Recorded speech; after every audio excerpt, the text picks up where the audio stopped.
നമസ്കാരം.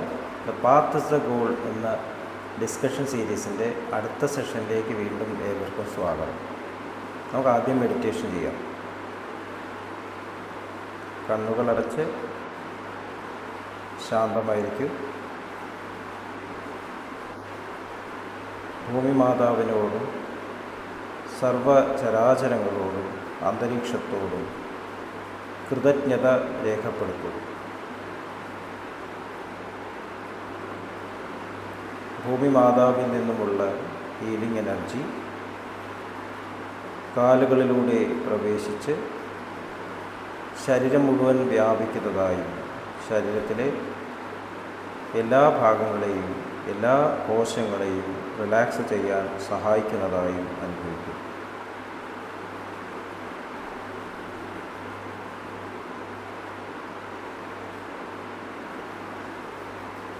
ഇപ്പോൾ ശരീരം പൂർണ്ണമായും റിലാക്സ്ഡായി.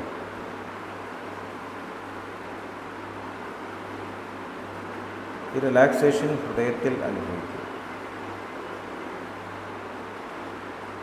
ഹൃദയത്തിൽ കുടികൊള്ളുന്ന സ്നേഹത്തിൻ്റെ സ്രോതസ്സിൽ നിന്നും ഉദ്ഭവിക്കുന്ന ദിവ്യപ്രകാശം മനസ്സിനെ ആകർഷിക്കുന്നതായി അനുഭവിക്കും.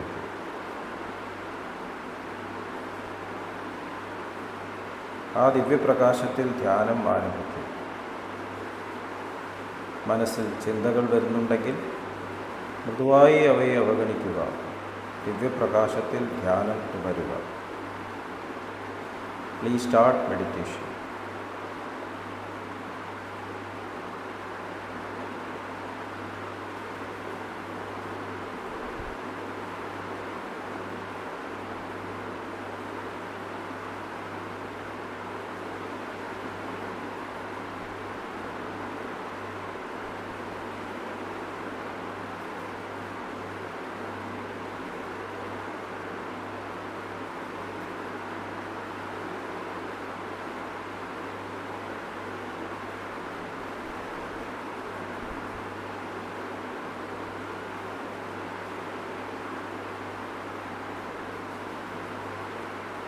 ഓക്കെ.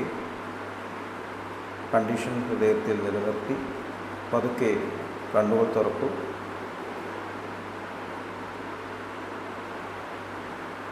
എല്ലാവരെയും ഹാർദമായി വീണ്ടും ഹാർട്ട്ഫുൾനെസ് സഹജമാർഗ് മെഡിറ്റേഷൻ സിസ്റ്റത്തിലേക്ക് സ്വാഗതം ചെയ്യുന്നു. ഇൻട്രൊഡക്ടറി സിറ്റിങ്സ് എടുക്കാൻ ഉള്ള മാർഗങ്ങൾ ഡിസ്ക്രിപ്ഷൻ ബോക്സിൽ കൊടുത്തിട്ടുണ്ട്. നമ്മൾ എഡ്യൂക്കേഷനെ കുറിച്ചാണ് ഡിസ്കസ് ചെയ്യുന്നത്. എഡ്യൂക്കേഷനിൽ രണ്ട് വശങ്ങളുണ്ട് എന്ന് നമ്മൾ ആദ്യം ഡിസ്കസ് ചെയ്തു. നമ്മൾ സാധാരണ പഠിക്കുന്നത് ഓബ്ജക്റ്റീവായിട്ടുള്ള സയൻസസ്, അതിന് അപരാവിദ്യ എന്ന് പറയുന്നു. സബ്ജക്റ്റീവായിട്ടുള്ള നമ്മുടെ ഉള്ളിലുള്ള മാറ്റങ്ങൾ നിരീക്ഷിക്കുന്നതിന് പരാവിദ്യ, അതിനാണ് ആധ്യാത്മികത എന്നുള്ള സ്പിരിച്വാലിറ്റി. നമ്മൾ എന്ത് പ്രവൃത്തി പുറമേ ചെയ്യുമ്പോഴും എൻ്റെ മനസ്സ് ഏത് തലത്തിലേക്കാണ് മൂവ് ചെയ്യുന്നത്? സെൽഫിഷ്നെസ്സിലേക്കാണോ സെൽഫ്ലെസ്നെസ്സിലേക്കാണോ? സ്നേഹത്തിലേക്കാണോ അതോ സ്നേഹമില്ലായ്മയിലേക്കാണോ? സത്യത്തിലേക്കാണോ അസത്യത്തിലേക്കാണോ? ഈ ഒരു ഇൻട്രോസ്പെക്റ്റീവ് മൂഡ് നമ്മുടെ ഉള്ളിൽ വേണം. കാരണം നമ്മൾ ഈ ഭൂമി വിടുമ്പോൾ നമ്മളിവിടുന്ന് കൊണ്ടുപോകാൻ പോകുന്നത് മനസ്സിൻ്റെ ആ ഉയർച്ച മാത്രമാണ്. അപ്പം മനസ്സിൻ്റെ ഉയർച്ചയ്ക്ക് ആയിട്ടുള്ള ഘട്ടങ്ങൾ, സ്റ്റെപ്സ്, അതാണ് സാധന ചതുഷ്ടയം എന്നുള്ള രീതിയിൽ നമുക്ക് തന്നിട്ടുള്ളത്. അപ്പോൾ വിവേകം, വൈരാഗ്യം, അതിനുശേഷം ഷഡ് സമ്പത്തികളിൽ ആദ്യത്തേതായിട്ട് ശമത്തിലാണ് അഷ്ടാംഗയോഗ പദ്ധതി പതഞ്ജലി മഹർഷി വിഭാവന ചെയ്തിട്ടുള്ള ക്രോഡീകരിച്ചിട്ടുള്ള അഷ്ടാംഗയോഗ പദ്ധതി. ശമം, മനസ്സിനെ റെഗുലേറ്റ് ചെയ്യുക. അപ്പം അതിൽ രണ്ടാമത്തെ സ്റ്റെപ്പായിട്ട് നിയമം, ആദ്യത്തെ നിയമത്തിൽ നമ്മൾ ഇനി ഡിസ്കസ് ചെയ്യാൻ പോകുന്നത് തപസ് എന്നുള്ള ഭാഗമാണ്. നമ്മൾ ശൗചം, സന്തോഷം, ഇത് കഴിഞ്ഞു. ഇനി തപസ്. എന്താണ് തപസ്? നമ്മൾ തപസ് എന്നുള്ള പദം കേൾക്കുമ്പോൾ ഋഷിമാർ മലകളുടെ മുകളിലോ കാട്ടിലോ ഏകാന്തവാസത്തിൽ ചെന്നിരുന്നിട്ട് കണ്ണടച്ചിരുന്ന് ലോകത്തിൽ നിന്ന് വിട്ടുമാറി നിന്ന് ചെയ്യുന്ന ഒരു പ്രക്രിയ, ഒരു പ്രവൃത്തി, ഇതാണ് തപസ് എന്ന് നമ്മൾ പറയും. തപശ്ചര്യ. ശരിക്കും തപസ് എന്ന് പറഞ്ഞാൽ എന്താ? തപസ് എന്ന് പറഞ്ഞാൽ ഡിസിപ്ലിനിങ് എന്ന് മാത്രമേ ഉള്ളൂ. നമ്മുടെ മനസ്സിൻ്റെ മൾട്ടിപ്പിൾ ചാനൽസിലേക്കുള്ള ആ ഒഴുക്കിനെ, അതിനെ ഡിസിപ്ലിൻ ചെയ്തിട്ട് ഒരു യൂണിഫൈഡ് ചാനലിലേക്ക് കൊണ്ടുവരിക, അതാണ് തപസ് എന്ന് പറയുന്നത്. Inner discipline. ഒരു മൊബൈൽ ഫോൺ ഉപയോഗിക്കുമ്പോൾ അത് ഫോൺ വിളിക്കാത്ത വേറെ എന്തെങ്കിലും കാര്യത്തിൽ ഉപയോഗിക്കുകയാണ്, വീഡിയോ എടുക്കാനോ സിനിമ കാണാനോ ഉപയോഗിക്കുമ്പോൾ അതിൻ്റെ ചാർജ് പെട്ടെന്ന് പോകും. അതുപോലെ തന്നെ നമ്മൾക്ക് നമ്മുടെ മനസ്സിൻ്റെ ആ മൂവ്മെൻറ്റിനെ ശ്രദ്ധിക്കാൻ സാധിച്ചില്ലെങ്കിൽ അത് മൾട്ടിപ്പിൾ ചാനൽസിലേക്ക് പോകും. അപ്പോൾ നമ്മൾ ടയേർഡാവും. അതാണ് വൈകുന്നേരം ആകുമ്പോൾ ടയേർഡാവുന്നത്, സ്ട്രെസ്ഡ് ആവുന്നത്, നമുക്ക് ജോലി ചെയ്യാൻ തോന്നുന്നില്ല, മടുപ്പ്. കാരണം നമ്മൾക്ക് പല പല പേഴ്സണാലിറ്റീസിനെ കേറ്റർ ചെയ്യേണ്ട ആവശ്യമില്ല, ശ്രദ്ധിക്കേണ്ട ആവശ്യമില്ല. എൻ്റെ ഉള്ളിൽ തന്നെയുള്ള പല പല സെൽഫിഷ്നെസ് ഉണ്ടായിട്ട് മൾട്ടിപ്പിൾ പേഴ്സണാലിറ്റീസ്. ശരിക്കും നമ്മുടെ ജീവിതം എന്നുള്ള ഈ ഒരു ട്രീ, അതിൻ്റെ റൂട്ട് ഒന്ന് മാത്രമേ ഉള്ളൂ. എല്ലാ ചരാചരങ്ങളും റൂട്ട് ഒന്ന് മാത്രമേ ഉള്ളൂ.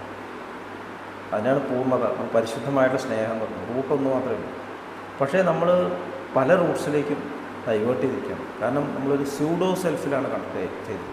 ശരിയായിട്ട് നമ്മുടെ ഒറിജിനൽ സെൽഫ്, പ്യുവറായിട്ട് സെൽഫിലേക്ക് നമുക്ക് കണക്ഷൻ നേടിയിട്ടില്ല.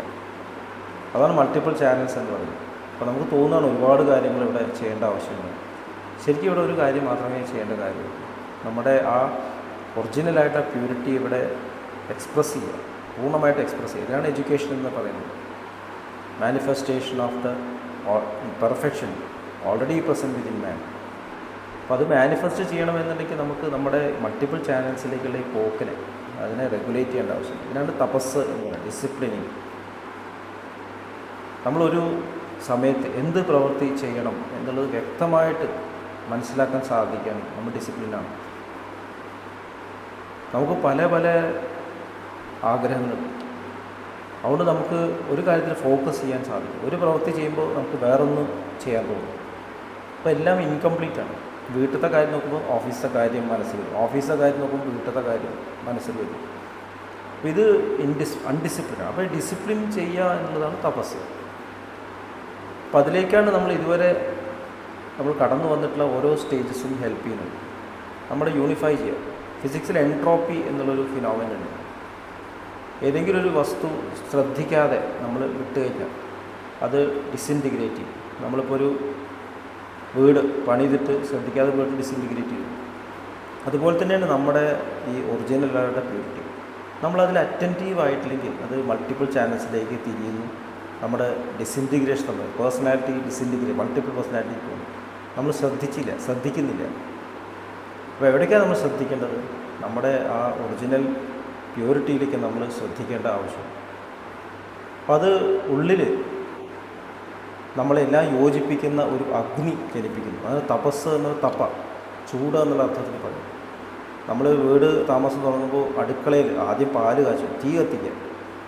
തീൻ്റെ എക്സാമ്പിൾ എന്താണ്? തീ എന്ന് പറഞ്ഞാൽ എല്ലാത്തിനും യോജിപ്പിക്കുന്നതാണ്, വെളിച്ചം നൽകുന്നതാണ്, അടുത്തുന്നവർക്കെല്ലാം അതിൻ്റെ വാംത്ത് നൽകുന്നതാണ്, എല്ലാ ഇമ്പ്യൂരിറ്റീസും നീക്കം ചെയ്യുന്നതാണ് അഗ്നി. അപ്പോൾ ഈ തീൻ്റെ ഈ ഒരു ക്വാളിറ്റി, അത് സ്നേഹത്തിൻ്റെ ക്വാളിറ്റിയാണ്. അതുകൊണ്ട് തന്നെ ഹാർട്ട്ഫുൾനെസ്സിൽ തേർഡ് പോയിൻറ്റ് അത് അഗ്നി ചക്രം എന്ന് പറയുന്നത് സ്നേഹമാണ് അതിൻ്റെ ക്വാളിറ്റി. തീയിൻ്റെ നാളം ഇപ്പോൾ മുകളിലേക്കാണ്, അതുപോലെ സ്നേഹത്തിൻ്റെ നാളം ഇപ്പോൾ മുകളിലേക്കാണ്. അപ്പോൾ നമ്മൾ ഉള്ളിൽ ഡെവലപ്പ് ചെയ്യേണ്ട ആ ഒരു അഗ്നി, അത് ശരിക്കും ചൂട് എന്നുള്ള അർത്ഥത്തിലല്ല, യോജിപ്പിക്കുന്ന ഒരു സ്നേഹം. നമുക്ക് പലതരത്തിലുള്ള തീകളുണ്ട്. അടുപ്പ് കത്തിച്ചാൽ പുക വരും, ഗ്യാസ് അടുപ്പ് കത്തിച്ചാൽ അത്രയും പുകയില്ല. ഈ ഇലക്ട്രിക് ആണെങ്കിലും അവിടെ പുകയില്ല. ഇൻഡക്ഷൻ ഹീറ്ററൊക്കെ ഇല്ല, അതിൽ പുകയില്ല. അപ്പോൾ അതുപോലെ തന്നെ ഒരു തരത്തിലും പുറത്തേക്ക് പുകയില്ല. ഇമോഷണലായിട്ടുള്ള പ്രകടനങ്ങളില്ലാത്ത ഒരു സ്നേഹം, അതാണ് ശരിക്കുള്ള സ്നേഹം. മറ്റേതിലെ ഇമോഷൻസാണ്. ഞാൻ സ്നേഹിക്കുന്നു എന്ന് പറഞ്ഞിട്ട് ഇമോഷണലായിട്ടുള്ള പല പല തരത്തിൽ നമ്മൾ പെരുമാറുന്നു. അതൊക്കെ അറ്റാച്ച്മെൻറ്റാണ്. ശരിക്കുള്ള സ്നേഹത്തിൽ അറ്റാച്ച്മെൻ്റ് അല്ല, ഫീലിംഗ് ആണ്. നമ്മൾക്ക് പ്രവർത്തിക്കാനുള്ള ഊർജം തരുന്നതാണ് ശരിക്കുള്ള സ്നേഹം, ശക്തി ഇല്ലാണ്ടാക്കലല്ല.